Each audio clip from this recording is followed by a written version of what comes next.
பாட்டு வந்து காட்டில் குடிப்பாங்க. ஒன்றே குலம் என்று பாடுவோம், ஒருவனே தேவன் என்று போற்றுவோம். எத்தனை பாடல்கள்! உழைக்கும் கைகளே, உருவாக்கும் கைகளே, சித்திர சோலைகளே, உமை நன்கு திருத்தை பாரினே, முன்னும் எத்தனை தோழர்கள் ரத்தம் சொரிந்தனரோ உங்கள் வேரினிலே. பாவேந்தருடைய பாட்டு. ஆனா இன்னைக்கு என்ன மாதிரியான பாட்டு வருது?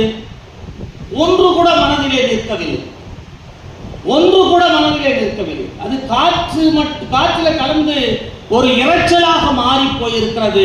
இசையமைப்பாளர்கள் இல்லை அவர்கள், இன்றைக்கு இருக்கிறவர்கள் இரைச்சல் அமைப்பாளர்கள் என்றுதான் அவர்களை சொல்ல வேண்டும்.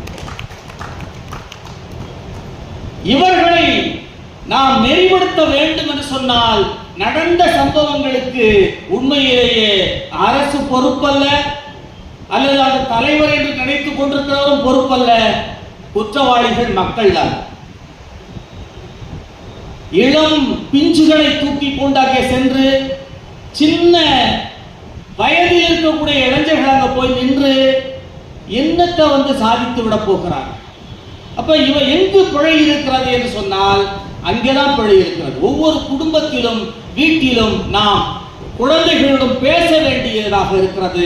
நீங்க கடைசியா உங்க குழந்தைகிட்ட மனம் விட்டு நீங்க என்ன பேசுனீங்க, நீங்க பேசணும். பெண்களுக்கு மாத விடைவு என்று ஒன்று இருக்கிறது. நீங்க சொன்னா அதிர்ச்சி அடைவீங்க. 45 வயதுக்கு மேல நாங்க 4 பேரும் ஆண் பிள்ளைங்க.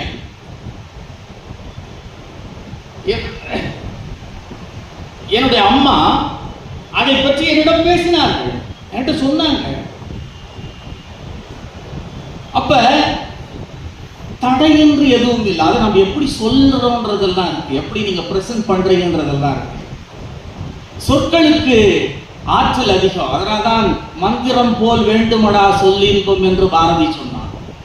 அப்ப நீங்க உங்களுடைய பிள்ளைகளிடம் பேசுங்கள். எதை பேசுறது? சாதி பெருமைகளை தயவு செய்து பேச வேண்டாம்.